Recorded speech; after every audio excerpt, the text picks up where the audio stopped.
This is Gemara and Sukkah Daf Nun Dalit as we wind down the final few days of the Masechta of Sukkah. We acknowledge a generous sponsorship, L'Zecher Nishmas, it's the Rezel Basar Meir. I'm sure Neshama is having incredible aliyah as we march towards the finish line of the Masechta Sukkah. Of course, We're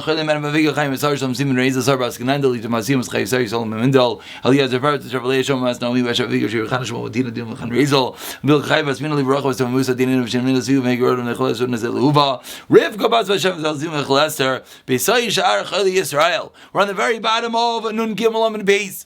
We just finished a machlokes of Yehuda and the Rabbanan. This is a machlokes that we have to know because it's going to continue for some time. And in truth, we should also quickly reiterate that which we saw in the Mishnah. We saw in the Mishnah, and today's entire discussion is going to center around the blowing of the shofar in the Beis HaMikdash. The Mishnah said, how many blows can you do on any given day? 21. Maximum, Erev Sukkis, Shabbos, Erev Sukkis, which we're going to see in the Gemara, Erev Shabbos on Sukkis. We'll see in the Gemara a little more. 48, 21 to 48. Whose sheet does that? The Rabbanan. Why? Because Rabbanan say, Tekiah, true Tekiah is called 3. Therefore, you end up with 21 minimum, 48 maximum. What did the Rabbanan know? The Rabbanan know, no, divided by 3. What does Rav Yehuda divided by 3? Each one set is 1. Tekiah is 1, which means you divide by 3. Instead of 21, it's 7. Instead of 48, it's 16. So that is how we learned the Mishnah. That is what we learned, that the Mishnah is the opinion of the Rabbanan and not Rabbi Yehuda. Says the Gemara, 2 lines on the bottom.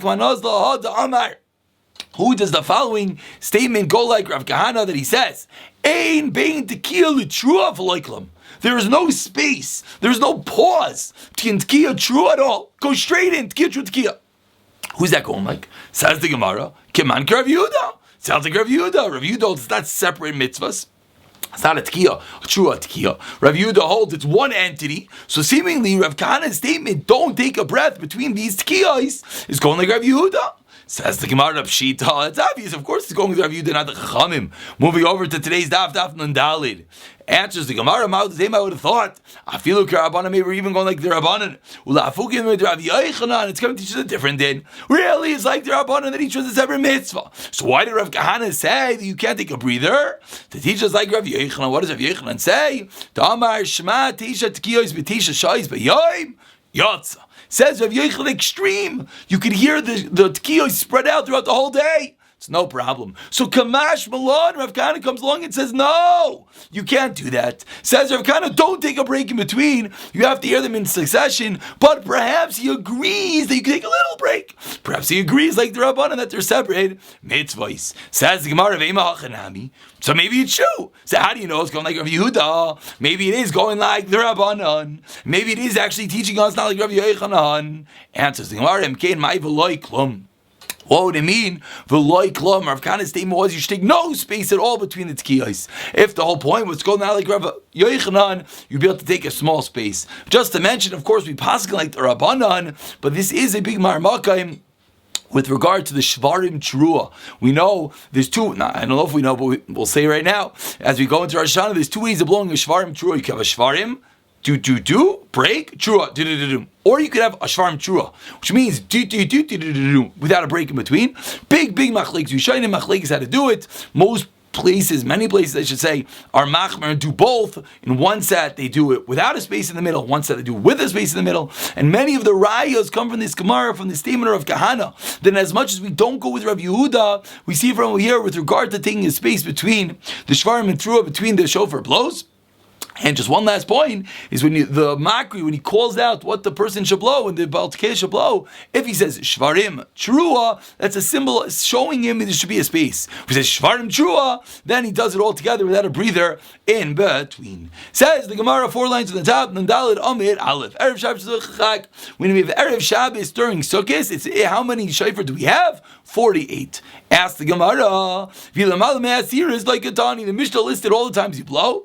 3 of this case, 3 of this case, 3 of that case, but didn't say anything about blowing on the 10th step. Mastis and Mani. So who is our Mishnah seemingly that says you do not blow in the 10th step? Rav Laz ben Yaakov, he Tani learned to the Raisa Shalosh Lamala Me'asiris. You blow 3 times on the 10th step. Says the Tanakama. Rav Laz ben Yaakov, no, you blow 3 by the Mizbeach. So our Mishnah seemingly is not like Rav Lazar ben Yaakov. Ha'omer lamala The opinion that says you blow on the 10th step, the Rabbanan holds you do not blow on the Mizbeach. You do not blow on the 10th step. So each opinion is mutually exclusive. The Mandama that holds you blow on the 10th step holds you do not blow when you're next to Mizbeach. One holds you next to Mizbeach does not hold that you blow on the 10th step. Says the Gemara, what's this machlekes? It's an interesting machlekes whether we blow on the 10th step, whether we blow by the Mizbeach. My time is Rav Elazar ben Yaakov. What's his dinner of Rav Elazar ben Yaakov that you blow by the Mizbeach and not on the 10th step of the Beis HaMikdash? Says Rav Elazar ben Yaakov, Kim the Takel of Succah Sha'arim, Lamal Siris Lamali. Says Rav Elazar ben Yaakov, you already blew when you open the gates. So why are you blowing a minute later when you get up to the 10th step? Lamali the Taka. Hi Lav Sharu, it's not a gate. Helkach, so when are you going to blow instead? Like a Mizbeach Adif. It's better to blow by the Mizbeach, says Rav Elazar ben Yaakov. Rabbanan, they argue and they say, Savrikim de Kakal Milamayim. Mizbeach Lamali.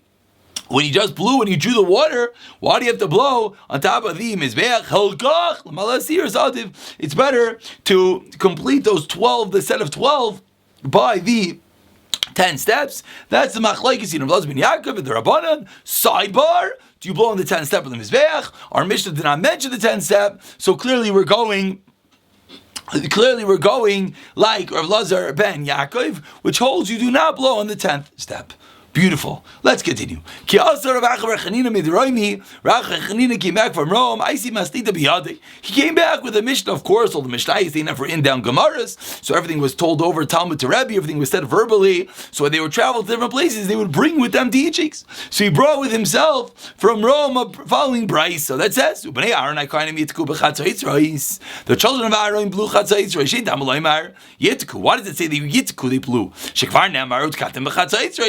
It already says that they blew, so why does it have to say that again? This was the statement he came to teach. The extra word yitku teaches me each and every carbon musaf gets its own set of shofar blasts. As the Gemara is going to explain right now, so first he said this statement. What was the statement? The Torah says an extra time, and it says, so why 2 times does it say Yitzku? To teach us a unique halacha, to teach us that each musaf has its own blowing. What does that mean? Hutani lav umafarish. He explained, Laimar, to teach us they blew a separate set of shofar by each and every carbon musaf. If we have a Shabbos and a musaf, each one gets a separate 3 shofar blasts.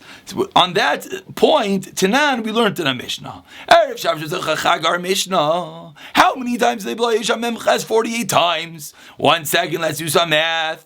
Vim Isa, and that which you just told me, what did you just teach me? That every Musaf gets its own 3. Shabbos gets 3, Musaf gets 3. Says the Gemara, Musaf gets 3 and Sukkah gets 3. Vim Isa, let's see Shabbos, Shabbos Chag. If you're looking for the maximum times to blow, why did you tell me Erev Shabbos on Sukkot? And therefore, what were the extra shofar blasts? Opening the gates, stopping everyone from doing malacha. Says the Gemara, you should have listed Shabbos itself. Why? Because you could end up with 51. Because Shabbos on Sukkot, you can end up having the regular 21, 9 for Musaf, 9 for the Yontav Musaf, and then the 12 of the drawing of the water. So the extra 9 of each one, says the Gemara, 9 and 9 is 18, you should end up with 51. So why did the Mishnah say the maximum is 48?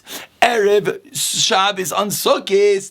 Tell me Shabbos on Sukkot, according to this opinion that each Musaf gets its own shofar blast, you end up with 51. Amar Rav Zeri answers, no, so you got to subtract. You don't blow for the opening of the gates, so you're back to 48. So you don't gain anything. It's the same 48.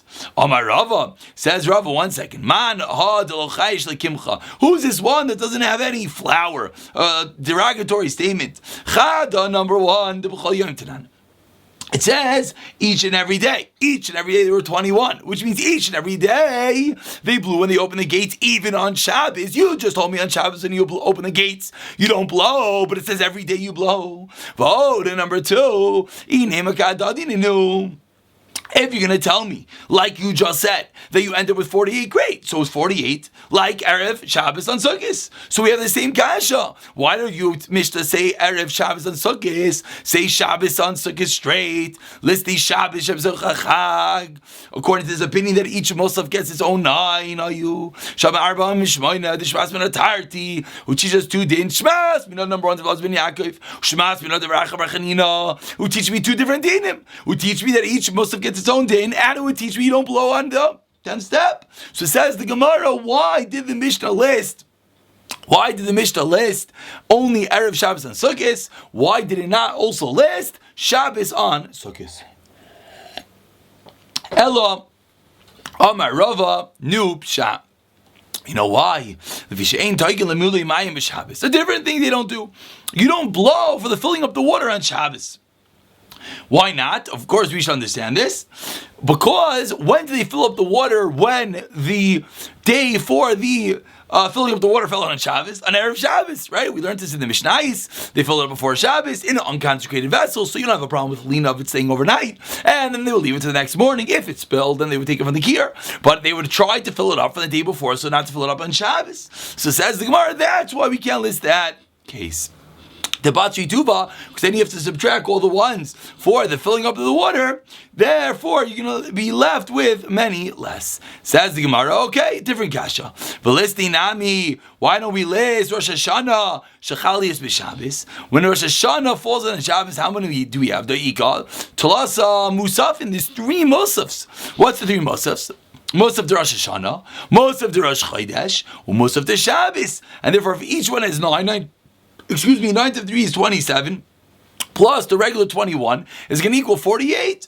So says the Gemara, I don't understand. Why didn't we list that as the case that you're going to have 48? Again, because you have Rosh Chodesh and Musaf, of Rosh Hashanah, Musaf of Rosh Chodesh and Musaf of Shabbos. Answers the Gemara, 5 lines from the bottom, Erev Shabbos, Chag, it's Rechlei. It teaches a different Chodesh, and that's why the Mishnah listed us.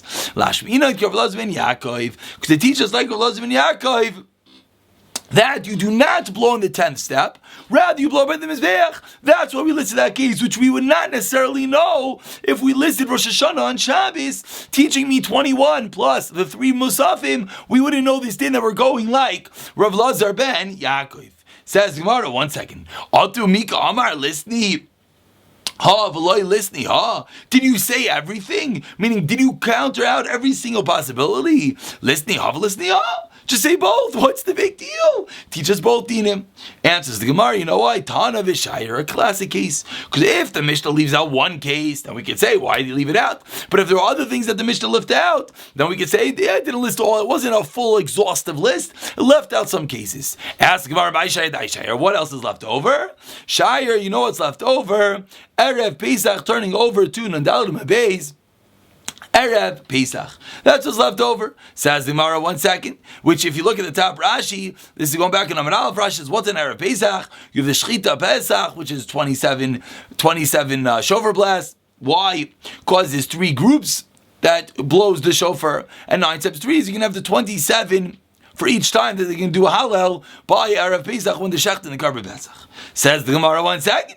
Imisham Erev Pesach, Lav Shiaru. That's not called a omission. It's not called leaving it out. Why? Damani Rav Yehudi. Because we can be going with Rav Yehuda. The Rav Yehuda disagrees. He holds that they did not say Hallel. They did not blow 27 blasts when they shechted the Karban Pesach on Erev Pesach. Of course, this reminds us back of our Pesachim days. They split up all of Kai, sold to 3 different groups. But why does Rav Yehuda say they didn't have 3 different Hallels? The Amar Rav Yehuda holds. They never really got to the 3rd group. They never got there. They never blew a full 27. So we're going with Rav Yehuda, and therefore there's nothing left out. So the Gemara is back to the original problem. Seemingly nothing was left out of the list. So we should include everything, and therefore include Rosh Hashanah that falls on Shabbos. Answers the Gemara, Ha'ukimna, like Rav Yehuda. No, we're going not like Rav Yehuda, which we said on Amud Aleph, which we said, why do we say not like Rav Yehuda? Because that's how we started off with today. How does Rav Yehuda count the actual counting? He says it all goes by groups. Rav Yehuda says the minimum is not 21, the minimum is 7. The maximum is not 48. The maximum is 16. Because if Yehuda says Tkiya, Trua, Tkiya, it's all one group. So we already know we're not going with Rav Yehuda. The Delma Atana Savarla Kavasei Bechado Pogli Bechado says more great. So we're not going with Rav Yehuda in that case. But how do you know you're going with it in this case? Maybe you go partially like Rav Yehuda. Elamai Shayr Dai Shayr Shayr Pesach Shchalios Be'erev Shabbos. And Erev Pesach, which falls down on Erev Shabbos, Abik Shis, Vayel Shis. So in that case, we have to take out 6 of the 48, and we have to enter into the 6 for the Erev Shabbos. That's the case that's left out, which even Rav Yehuda could agree to, and that's the reason why it's not a fully exhaustive list. That's why we don't list the case of Rosh Hashanah on Shabbos. True, there was a lot of math, a little bit confusing, but the main points that we have to remember is we're going with Rabbanan, each one's its own din, and on Amar Aleph we went through all the different permutations, how we potentially got to 48, why isn't it 51, why is it not 48, etc., etc., and of course we're going with the opinion that they did not blow in the 10th step, rather they blew next to the Mizbeach. Says the Gemara of Inmo Yisifin Al Memches, you never do more than 48. V'loi, ask the Gemara, really? Is that true? V'loi Erev Pesach Shchalios b'Shabbos, like we just saw. Erev Pesach falls on Shabbos. That how many do you have? Either Rav Yehuda, you have 51, you have 51. Either Rabbanan Chashem you have 57. So why did the Mishnah say the maximum is 48? Again, you have the 21 that are blown for every single day. You have the 9 for the Karban Musaf. And then you have the Karban Pesach is split into 3 groups. So if you can have 3, it's another 27. Or according to Rav Yehuda, you can have 18. But therefore, says the Gemara, you definitely have more than 48. Kikatani answers the Gemara, something that's every year. Doesn't apply every year, so we don't list it in the Mishnah. Says the Gemara, 1 second. Vishana, the less b'chol shana vishana. Like Otani. Atu Erev Shabbos Chag Mi Isa. What was the case that the Mishnah listed, which is 48? Erev Shabbos, which falls on a Sukkah. Says the Gemara, is that possible? It's not every year. Why not? B'chol Shana. Perhaps it doesn't always happen. The first day is on Erev Shabbos, then there's going to be no Erev Shabbos on the Sukkah, because the next Erev Shabbos is already Shmini Atzeres. Answers the Gemara, Ki maklinon Yontav Rishon be'erev Shabbos midchei tachin alei. We push it off, meaning we never let Sukkot to fall out the first day on a Sunday, on a Motzei Shabbos. My timer. Why can't Sukkot fall out on a Sunday? Because if the first day of Sukkot falls out to be on Erev Shabbos, excuse me, I think I said that wrong. One more time. Let's go back 2 lines. Excuse me. Apologies. I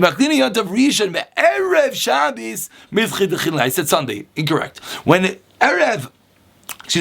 first day of Sukkot falls out on Friday, we don't let it fall out on Friday. Now the Gemara explains why not. The first day of Sukkot falls out on Friday. Yom Kippur when is Yom Kippur? Explains the Gemara.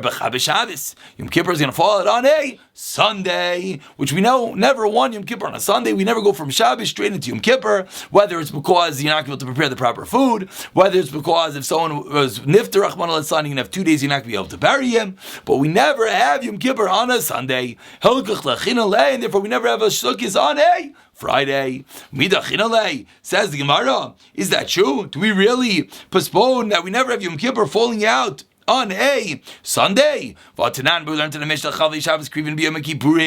that the chel of the fats of the Shabbos can yes be brought in Yom Kippur. What's the case?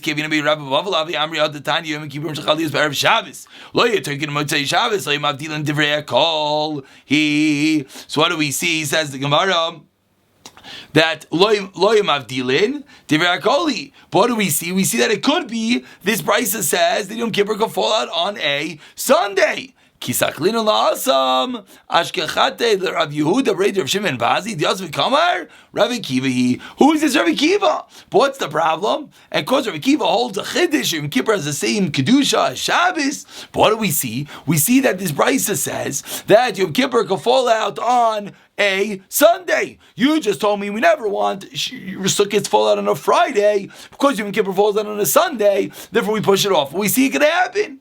Answers the Gemara, it's a machlokes. Loikash ha-Rabbanan ha-achirim. Rabbanan hold that we're gonna push up El one day, so Yom Kippur does not fall out on a Sunday, and a Sukkot will never fall out on a Friday. Whereas the Achirim disagree. The Tanya is learned in a Brayz Achirim Ma'imrim Ein Bein Atzeres La Atzeres in the first white line says Achirim there's no difference in Shavuos and Shavuos. V'im bin Rosh Hashanah Rosh Hashanah. Arba Yom Bilvad. V'maisa Shana Mubares Chamisha. But obviously, the reason is because they're holding it could fall out on a Friday and a Sunday, whereas the Chachamim argue and they hold that Yom Kippur can never fall out on a Sunday, and Sukkot can never fall out on a Friday. And we're going to stop over here by this Meisvei. And now the Gemara is going to go back to the din of the Karban Musaf. We'll pick it up in Mir Hashem from here tomorrow.